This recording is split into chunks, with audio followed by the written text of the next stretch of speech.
Buenas noches. Vamos a estudiar sobre los asuntos relacionados a la cristología.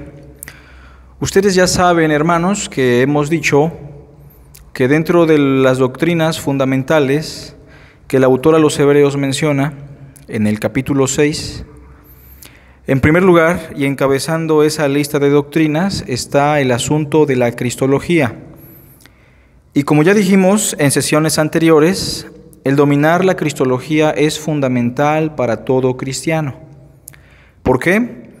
Porque en el contexto de la carta a los Hebreos, cuando no hay un dominio pleno de los asuntos cristológicos, se está en riesgo de apostatar de la fe.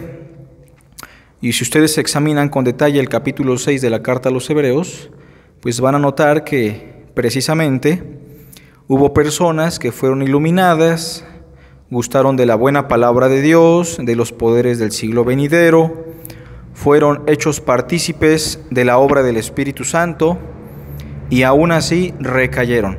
Y por el contexto de la carta a los Hebreos, una de las cosas por las cuales ellos desertaron de la fe fue por no dominar las doctrinas fundamentales o los primeros rudimentos, entre las cuales se encuentra la doctrina de Cristo. Bueno, y siguiendo con esa secuencia de la cristología, el día de hoy voy a hablar sobre la fe mesiánica. Vamos a tratar el asunto de la fe mesiánica. Bueno, algunos se preguntarán qué es la fe mesiánica. La fe mesiánica, hermanos, es lo que convencionalmente conocemos como la fe cristocéntrica. Es decir, fe mesiánica es creer que Jesús de Nazaret es el Cristo, el Hijo del Dios vivo, que se hizo carne, que vino a este mundo para vivir como hombre y ganar así salvación para todos, depositando esa justicia en la cruz y resucitando al tercer día de entre los muertos para nuestra justificación. En resumen, la fe mesiánica es creer en quién es Jesús, qué hizo Jesús y qué enseñó Jesús de Nazaret. Pero vamos a tratar de ir a un texto bíblico y voy a tratar de exponerlo en Mateo, capítulo 16, del versículo 13 al versículo 19. Tenemos un pasaje famoso que precisamente tiene como tema medular la fe mesiánica. El verso 13 inicia diciendo: Viniendo Jesús a la región de Cesarea de Filipo, preguntó a sus discípulos diciendo: ¿Quién dicen los hombres que es el Hijo del Hombre? Ellos dijeron: unos, Juan el Bautista, otros, Elías, y otros, Jeremías, o alguno de los profetas. Él les dijo: ¿y vosotros, quién decís que soy yo? Respondiendo Simón Pedro dijo: Tú eres el Cristo, el Hijo del Dios viviente. Entonces le respondió Jesús: Bienaventurado eres, Simón, hijo de Jonás, porque no te lo reveló carne ni sangre, sino mi Padre que está en los cielos. Y yo también te digo que tú eres Pedro, y sobre esta roca edificaré mi iglesia, y las puertas del Hades no prevalecerán contra ella. Y a ti te daré las llaves del reino de los cielos, y todo lo que atares en la tierra será atado en los cielos, y todo lo que desatares en la tierra será desatado en los cielos. Entonces vamos a hablar de la fe mesiánica. En primer lugar, quiero mencionar que Jesús se encuentra en una situación común, una situación normal con sus 12 apóstoles. Cada momento que Jesús pasó con ellos tenía como finalidad darles lecciones que en un futuro les sirvieran a ellos para poder afrontar las necesidades del reino. Y entonces, estando en la región de Cesarea de Filipo, Cristo les hace una pregunta que es importante responder si genuinamente hemos llegado a la fe. Una pregunta que si usted no puede responder con certeza, entonces sí debería cuestionarse si realmente usted ha llegado al cristianismo verdadero. Porque de no poder responder esta pregunta, estamos en riesgo de no ser parte del reino de Cristo. La pregunta es la siguiente en el versículo 13 al final. ¿Quién dicen los hombres que es el Hijo del Hombre? Esta pregunta se le hace a Jesús a sus apóstoles. ¿Quiénes dicen los hombres que es el Hijo del Hombre?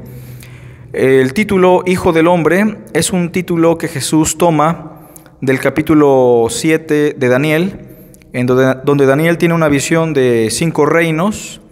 El primer reino es el reino babilónico, simbolizado por un león con alas.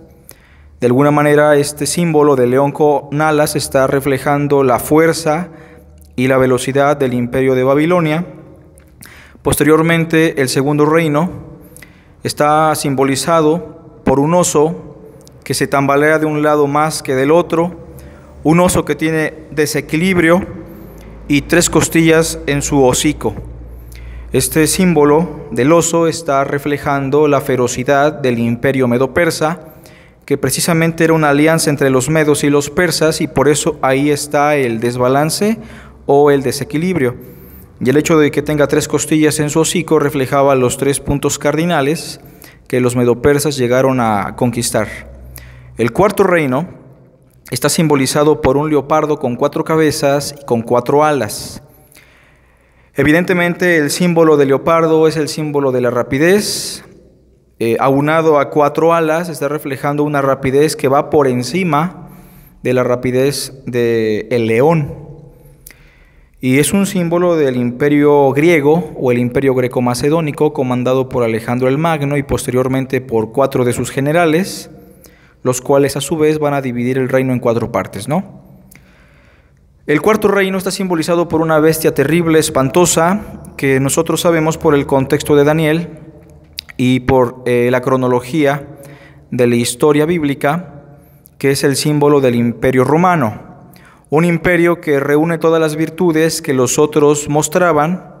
Pero entonces el quinto reino, en el capítulo 7, es presentado por un símbolo importante. El símbolo de un anciano de días que le entrega el reino a un hijo de hombre. A este hijo de hombre se le entrega el reino, toda potestad, toda autoridad. Y de ahí en adelante, hermanos, los judíos van a usar el título el Hijo del Hombre para reflejar la idea de un Mesías, para hablar de aquel ser, de aquel personaje que va a llegar a tomar el dominio sobre todas las naciones y que nadie va a quedar por encima de él. En ese sentido, ya para el tiempo de Jesús, la frase el Hijo del Hombre era el título mesiánico más importante. De hecho, si ustedes analizan los evangelios, casi nunca van a ver a Jesús llamándose a sí mismo el Hijo de Dios. Muy pocas veces Jesús se va a llamar a sí mismo el Señor o el Cristo. Lo va a hacer, pero el título preferido de Jesús va a ser el Hijo del Hombre. En un porcentaje aproximado, un 95% de todas las veces que Jesús se refirió a sí mismo, siempre usó el término el Hijo del Hombre. Bueno, entonces la pregunta es, ¿quién dicen los hombres que es el Hijo del Hombre? ¿Quién es este personaje según la comunidad contemporánea de los apóstoles y de Jesús? Ya para ser más claros, ¿quién soy yo según la opinión de las personas? Verso 14, ellos dijeron, bueno, unos dicen que tú eres Juan el Bautista. Recordemos que ya empezaba a circular una leyenda de que Juan el Bautista había sido asesinado por Herodes, pero al ver a Jesús predicando con el mismo vigor y con la misma pasión, algunos llegaban a la conclusión de que Juan el Bautista había resucitado, y por eso ya a Jesús se le llamaba Juan el Bautista, o algunos al menos creían que él era Juan el Bautista que había resucitado. Otros Elías, y otros Jeremías o alguno de los profetas. Noten, hermanos, que estas personas no están insultando la identidad de Jesús, ni siquiera están siendo grotescos o agresivos sobre su opinión en referencia a quién es Jesús de Nazaret. Sin embargo, debemos reconocer algo. aunque su opinión o su punto de vista sobre quién es Jesús no es grotesca, ofensiva, no es la respuesta que Jesús esperaba. Entonces, número 1, podemos tener una fe en Jesús, pero eso no significa que tenemos la fe mesiánica. Tal vez recordará usted la historia de Jesús y Nicodemo. Cuando Jesús llega a Nicodemo, o más bien cuando Nicodemo busca a Jesús de noche, él le saluda con las siguientes palabras: Rabí, sabemos que has venido de Dios como maestro, porque nadie puede hacer estas señales que tú haces si no está Dios con él. Noten que Nicodemo era un maestro de la ley, un judío que muy probablemente era parte del Sanedrín en Jerusalén, y él empieza a referirse a Jesús de una manera muy halagadora. Le llama Rabí, lo cual significa que Jesús no es simplemente un maestro, es un maestro con mucha autoridad. Después le dice: sabemos que has venido de Dios. Está explicando Nicodemo que Jesús es un hombre ordinario o es un hombre que proviene de Dios. Pues está diciéndole: tú eres un hombre que proviene directamente de Dios. Y más adelante le dice: porque nadie puede hacer estas señales que tú haces si no está Dios con él. Está reconociendo que Dios está con Jesús. Pero la pregunta es: ¿Nicodemo realmente había llegado ya a la fe cristocéntrica? La respuesta es no. Porque de hecho Jesús en el capítulo 3, versículo 3 le dice: mira, si tú no naces de nuevo, con todo y tus halagos, no puedes ver. Versículo 5, no puedes entrar en el reino de Dios. Y hermanos, yo sé que entre nosotros somos una familia, estamos muy de acuerdo que nos conocemos de mucho tiempo, o tal vez hay personas que están viendo esta enseñanza y ya tienen un contexto cristiano, pero si usted admira a Jesús, si usted tiene una opinión bonita sobre Jesús, si para usted Jesús es un maestro, si para usted Jesús es un profeta, no está mal, pero eso no significa que usted tenga la fe mesiánica. Y si usted no tiene la fe mesiánica, como dijo Jesús, si no creéis que yo soy, en vuestros pecados moriréis. Fíjense que los musulmanes creen que Jesús es un profeta, pero esa fe no les va a salvar. Los judíos en opiniones están divididos. Unos creen que Jesús fue una mentira que provino del mismo diablo, y algunos judíos reconocen a Jesús como un profeta enviado de Dios, pero nada más. Esa fe tampoco les va a salvar. En algunas religiones orientales consideran a Jesús como uno de tantos iluminados que vinieron a este mundo. Entonces, si su opinión sobre Jesús es buena, pero no es lo que las Escrituras revelan sobre quién es Jesús, usted está en riesgo de ir a la condenación. Porque recordemos que lo único que nos puede salvar es la fe cristocéntrica, la fe mesiánica, según las Escrituras. Entonces, en primer lugar, hemos dicho, podemos tener una fe en Jesús, pero eso no es fe mesiánica. Lo que estoy diciendo, en otras palabras, hermanos, es que muchas personas en nuestro mundo dicen tener una fe, y esa fe no es falsa, es una fe verdadera que existe en su corazón, una fe que existe en su mente, pero no es la fe que Dios pide. No es la fe que Dios ha provocado en sus redimidos. El problema de nuestro mundo no es la carencia de fe. El problema en nuestro mundo es la gran abundancia de fe en cosas que Dios no ha exigido, o una fe equivocada que Dios no ha mandado. Entonces, tenemos que estar centrados en cuál es la fe que Dios exige. Obviamente, cuando hablamos de fe mesiánica o de fe cristocéntrica, pues ya de antemano está implícito que el objeto de nuestra fe debe ser Jesús. Pero Jesús no es Juan el Bautista, Jesús no es Elías, Jesús no es Jeremías, Jesús no es alguno de los profetas. Jesús no solamente es un profeta, no solamente es un maestro, no solamente es un hombre de Dios. Si nos quedamos en ese plano, estamos cerca del reino, pero no estamos en el reino. Por otra parte, después de que ellos le dan la respuesta sobre qué opinaban las personas acerca de él, en el verso 15 él les dijo: y vosotros, eso es lo importante, ustedes los que profesan ser de mi reino, ¿quién decís que soy yo?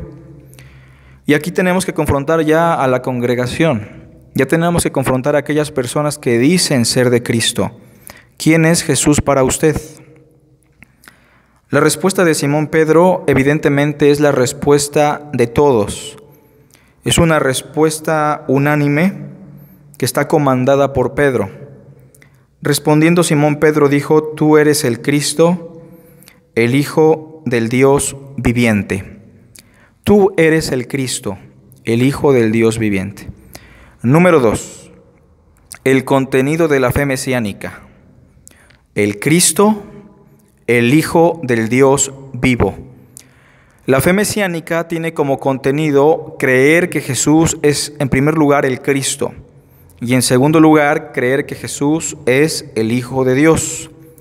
Entonces, una fe genuinamente cristiana es aquella que confiesa conscientemente que Jesús de Nazaret es el ungido de Dios, el Cristo, y también el Hijo de Dios. Y quiero que noten, hermanos, que en el relato del Nuevo Testamento, esta frase, el Cristo, el Hijo de Dios, es una confesión de fe que comparten todos los redimidos del Nuevo Testamento, aunque no hayan convivido. En este caso tenemos a Pedro confesando su fe, y los dos términos van a ser relevantes para todo el relato del Nuevo Testamento. Tú eres el Cristo, el Hijo del Dios vivo. Pero si van a Juan conmigo, Juan capítulo 6, en otra escena, cuando Cristo predica a la multitud, y la multitud no tiene ganas de escuchar la palabra porque su único interés es alimentar su vientre.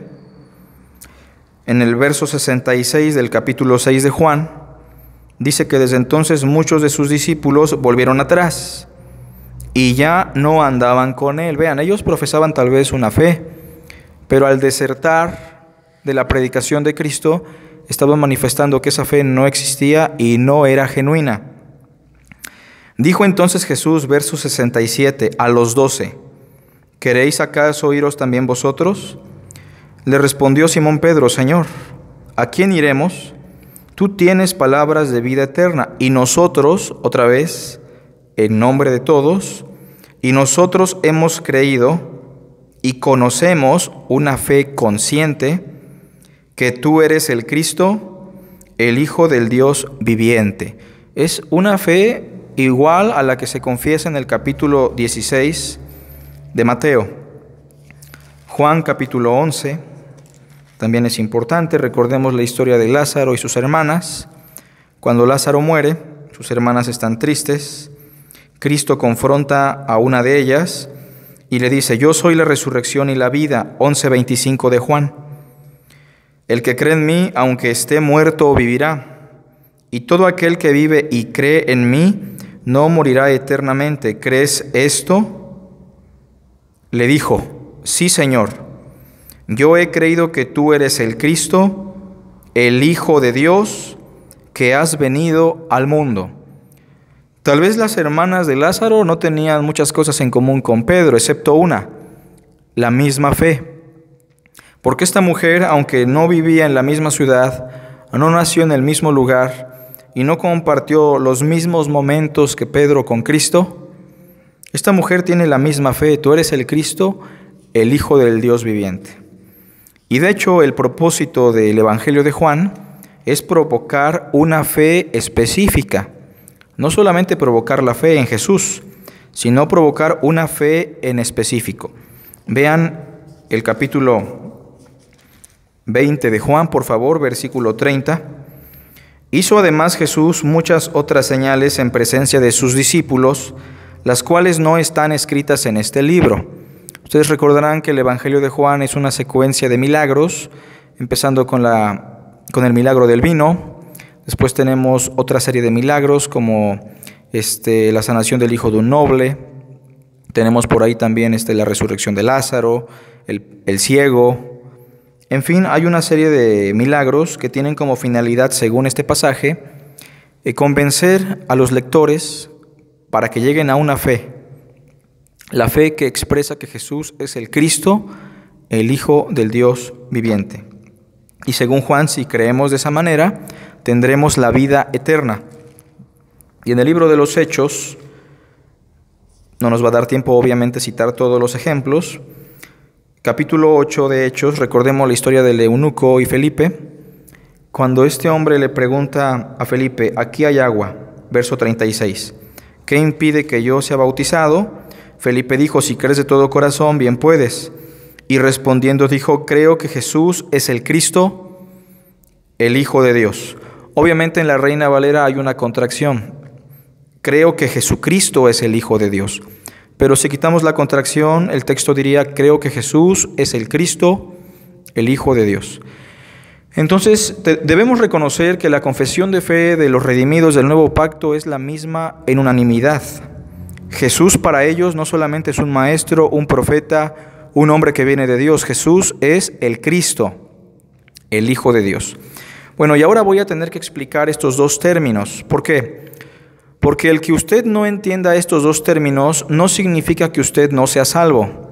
Tal vez usted cree que Jesús es el Cristo y no sabe ni siquiera explicar qué significa eso, pero por la enseñanza convencional del cristianismo usted ya tiene una idea, aunque sea vaga, y eso le es suficiente a usted para salvarse. Yo estoy convencido que muchas personas no saben explicar qué significa el Cristo y sin embargo implícitamente han llegado a una fe genuina. Pero bueno, vamos a explicar qué significa esto del Cristo.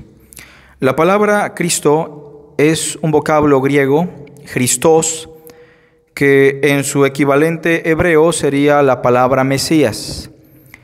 En otras palabras, Cristo en griego, Mesías en hebreo, y cuando se traduce esta palabra al español, se traduce como el ungido.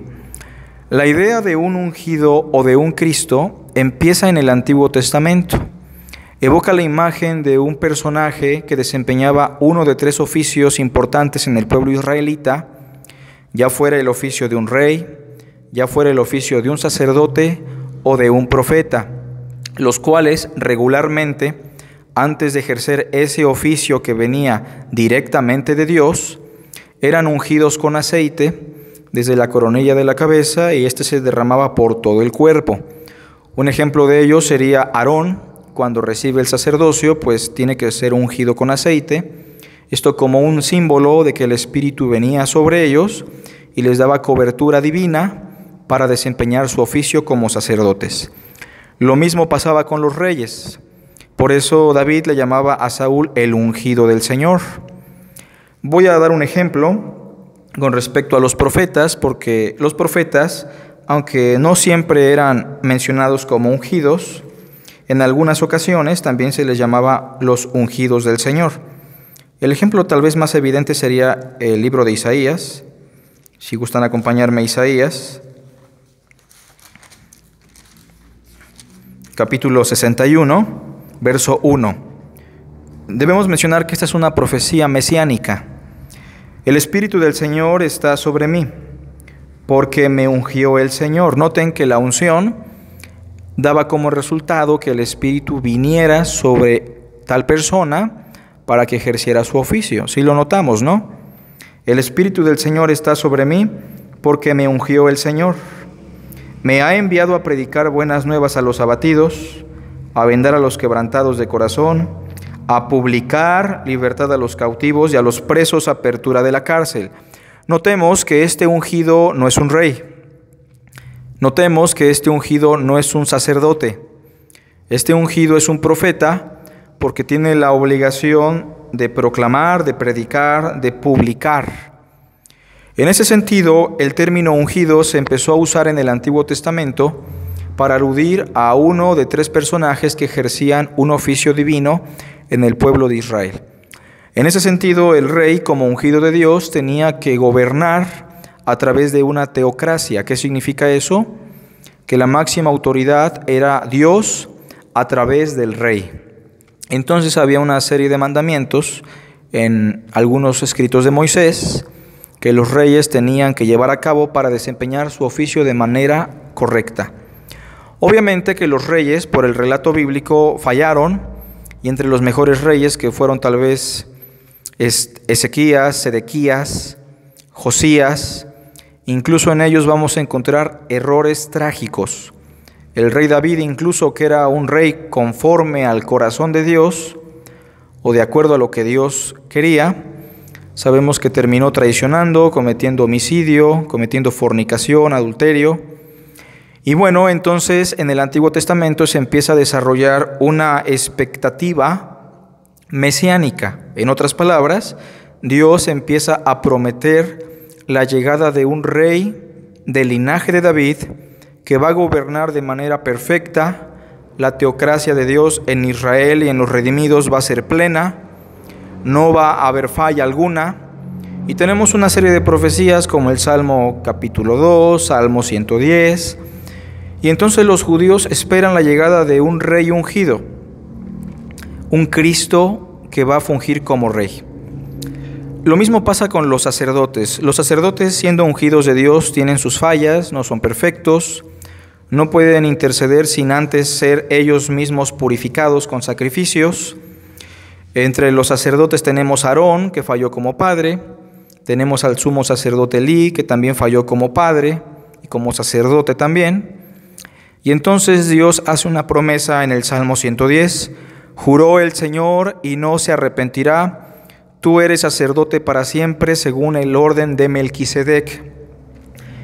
Y los judíos ya no solamente están esperando la llegada de un ungido rey o de un rey que va a fungir como su ungido, ahora también esperan a un ungido que va a fungir como sumo sacerdote para siempre. Y no según el orden de los levitas, y no según el orden de Melquisedec. Ya eso se explicará en su momento.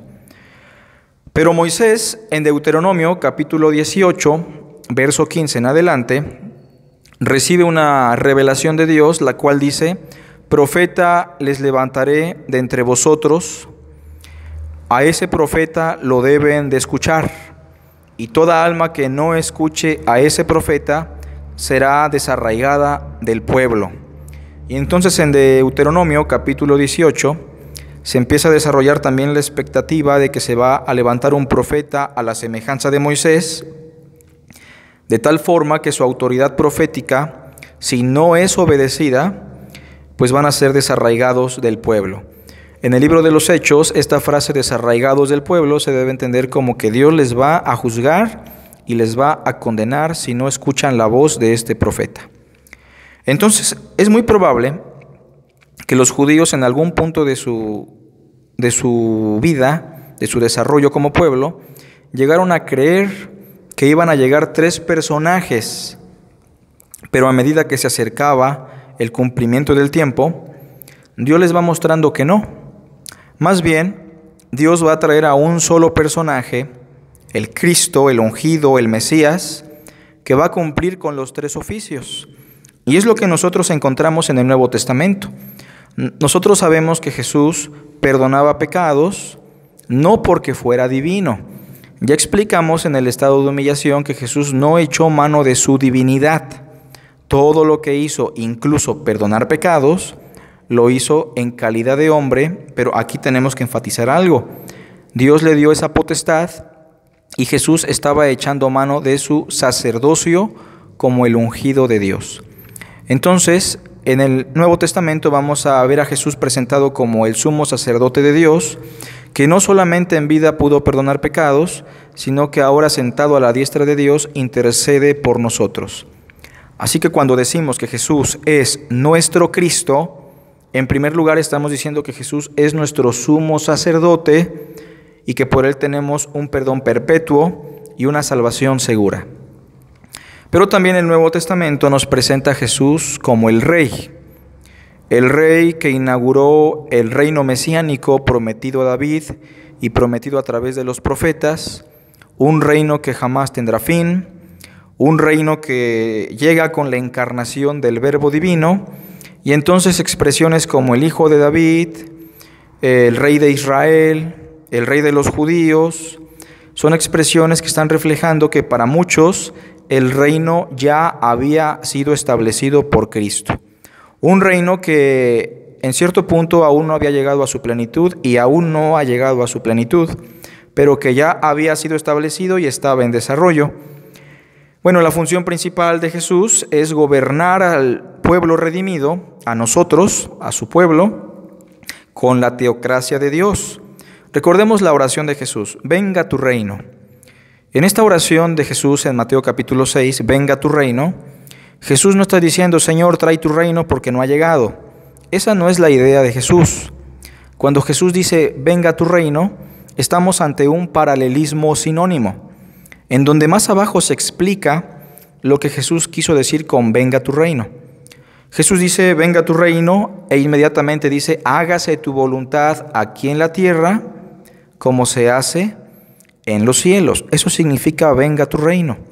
Que tu voluntad, Señor, se esté desarrollando aquí en este mundo como se lleva a cabo en los cielos. En ese sentido, también nosotros cuando decimos que Jesús es el Cristo, estamos diciendo que Jesús es el Rey mesiánico, ese Rey tan esperado y prometido por el Antiguo Testamento. Pero Jesús también, al ser el Cristo, está desarrollando un ministerio profético que se refleja en los textos del Nuevo Testamento. Por ejemplo, Hebreos capítulo 1 presenta a Jesús como superior a los profetas, diciendo Dios, habiendo hablado muchas veces y de muchas maneras a los padres por los profetas en otro tiempo, en estos postreros días nos ha hablado por medio del Hijo, y está colocando a Jesucristo, al Hijo de Dios, como el profeta y la revelación máxima de Dios. En ese sentido, también la mujer samaritana lo reconoció de esa manera, me parece que eres profeta. Y en el libro de los Hechos, reiteradamente los apóstoles reconocieron el ministerio profético de Jesús. En ese sentido, hermanos, debemos entender una primera cosa. Cuando decimos que Jesús es el Cristo, o cuando confesamos que creemos que Jesús es nuestro Cristo, estamos diciendo tres cosas. Número uno, Jesús es mi Rey, Jesús es mi sumo sacerdote, Jesús es mi profeta, es decir, la revelación plena de Dios. Por eso cuando decimos creer que Jesús es el Cristo, estamos diciendo algo muy profundo. No solamente estamos diciendo que es nuestro Salvador. Decir que Jesús es el Cristo tiene implicaciones de un alcance inmenso. Entonces, dejando muy en claro qué significa esto, y entendiendo que los apóstoles cuando decían Jesús es el Cristo, estaban diciendo tres cosas en una, podemos avanzar con el siguiente título de la confesión mesiánica. Recordemos que Pedro dijo, tú eres el Cristo, el Hijo del Dios viviente o el Hijo del Dios vivo. Bueno, debo mencionar que en el judaísmo existen figuras propias de su idioma a las cuales se les conoce como hebraísmos. En el judaísmo existen hebraísmos de tiempo, hebraísmos de relación, y dentro de los hebraísmos que existen hay una forma de expresión que se conoce como el modismo de filiación. ¿Qué es el modismo de filiación? Es importante que entendamos primero este modismo antes de explicar qué significa que Jesús sea el Hijo de Dios.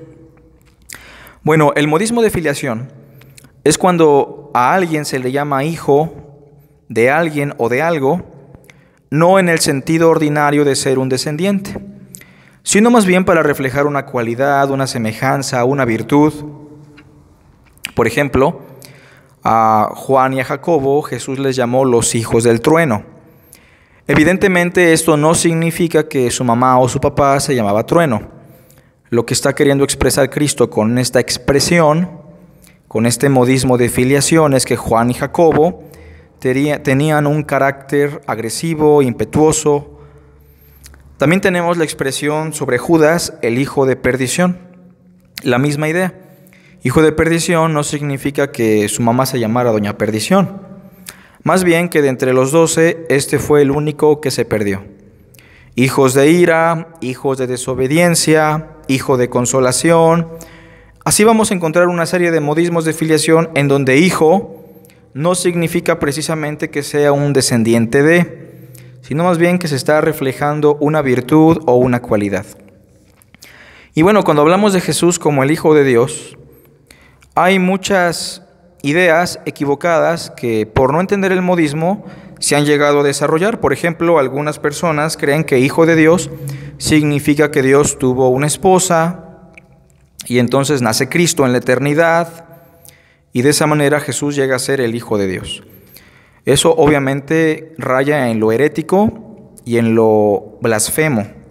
Por otra parte, algunas doctrinas enseñan que Hijo de Dios simplemente refleja que Jesús fue creado por Dios y que es inferior a Dios. Y creo, hermanos, que es importante explicar esto y entenderlo porque muchos cristianos no lo pueden explicar, lamentablemente, y se ven tambaleados o llevados por corrientes de doctrinas que están dañando medularmente la cristología. Bueno, Hijo de Dios, primero debemos entender, es un modismo de filiación. También se usó otro modismo de filiación, Hijo de hombre. Este modismo de filiación, dijimos, sale de Daniel, capítulo 7, pero Hijo de hombre, Hijo de Dios, son modismos de filiación que reflejan dos cosas. Número uno, están reflejando la naturaleza de Jesús. Jesús era 100% hombre, Hijo de hombre. Jesús era 100% divino, Hijo de Dios. Por otra parte, el mismo relato bíblico explica lo que significa Hijo de Dios. Y aquí quiero que pongan mucha atención porque aquí está la clave para entender qué significa Hijo de Dios. Bueno, antes de leer el texto en Juan capítulo 5, debo mencionar que cuando la Biblia habla de Jesús como el Hijo de Dios, se dice que Él es el Hijo unigénito. Y se usa la palabra griega ios. Ios es la palabra griega que denota a un hijo por naturaleza. Un hijo que tiene su origen en los genes del Padre. En otras palabras, un hijo natural.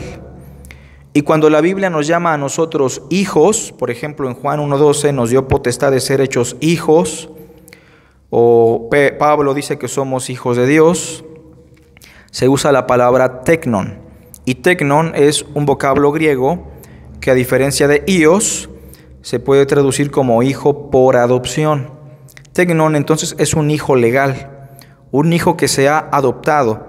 Pero cada vez que se habla de Jesús como ios, como el Hijo de Dios, se habla de un origen natural. Obviamente hemos dicho es una figura, es un modismo.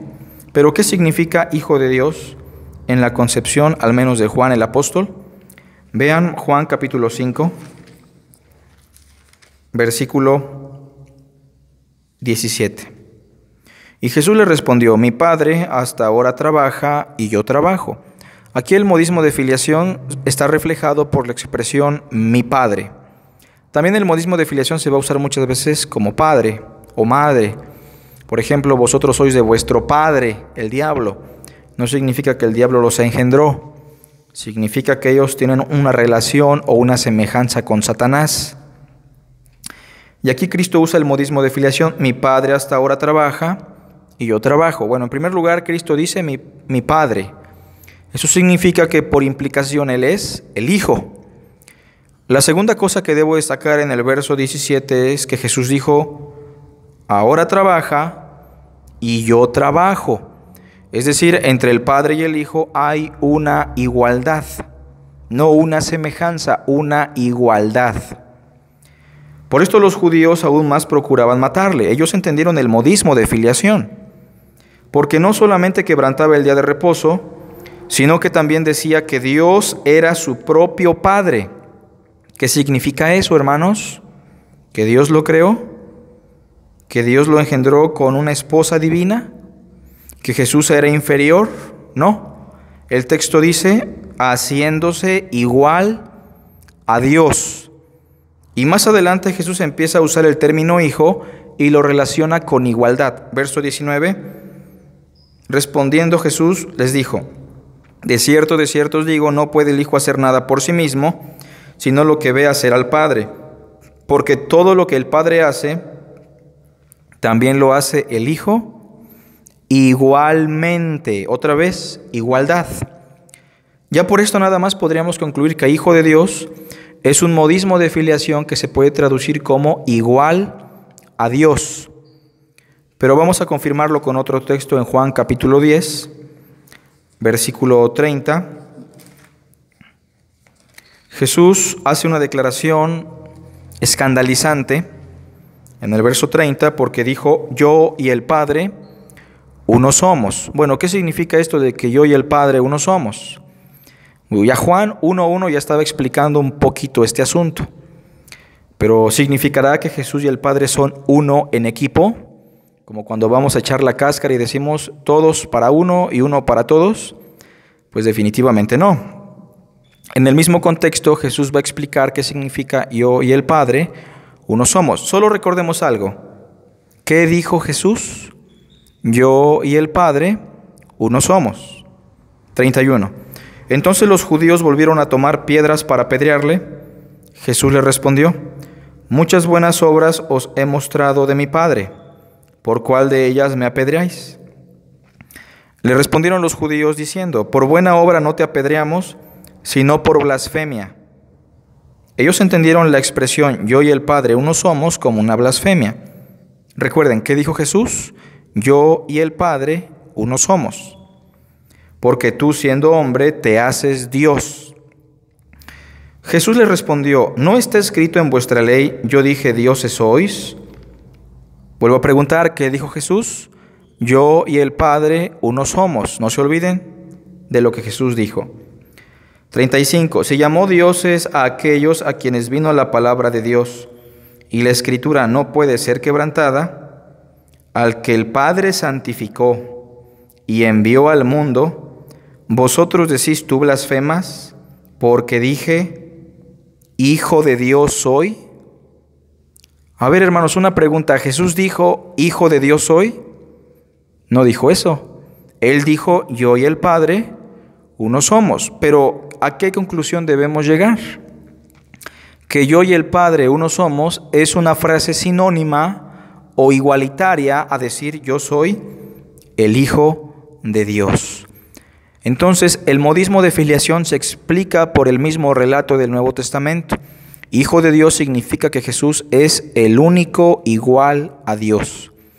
Juan 3:16, entonces, si traducimos el modismo y le quitamos el maquillaje, diría: porque de tal manera amó Dios al mundo, que dio a su único igual, al único igual a Él, para que todo aquel que en Él crea no se pierda, mas tenga la vida eterna.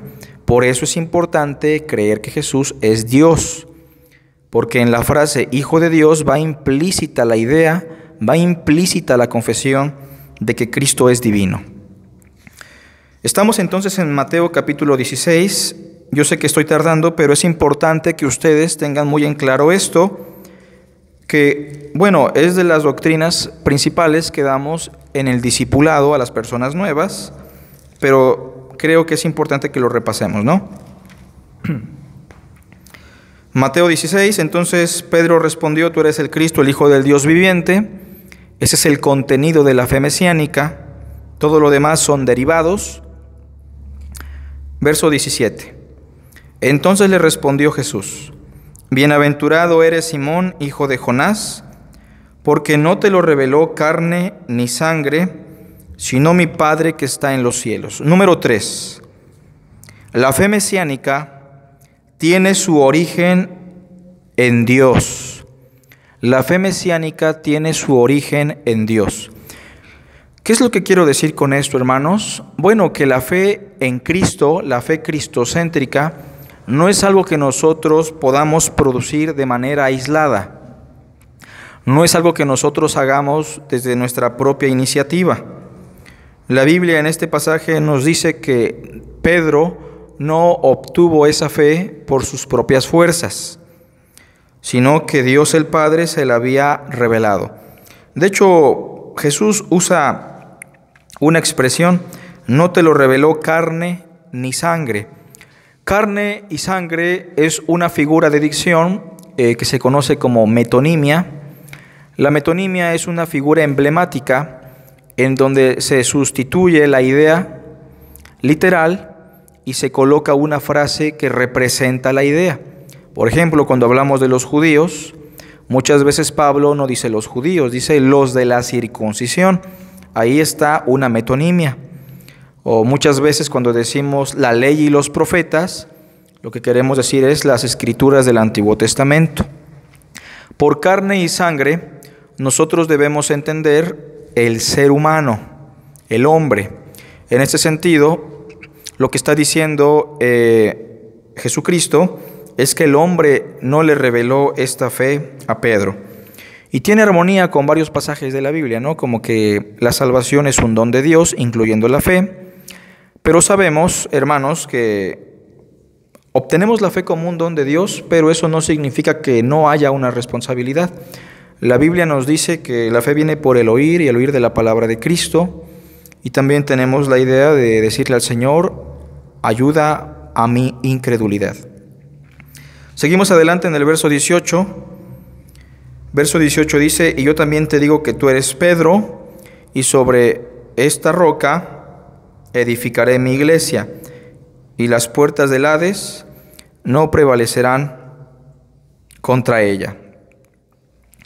Bueno, tenemos que explicar, hermanos, lo que significa el verso 18. El verso 18 está usando un juego de palabras y está usando muchas figuras que me gustaría explicar con detenimiento. Yo no sé si me dé tiempo explicarlo en un video, pero a ver hasta dónde llegamos. Si se corta, ustedes esperan que suba el otro video y le seguimos, ¿no? Yo te digo que tú eres Petros. Petros es el término griego que se puede traducir como piedra, o más específicamente como piedra pequeña. Yo te digo que tú eres Petros, y sobre esta Petra es una palabra que se traduce precisamente como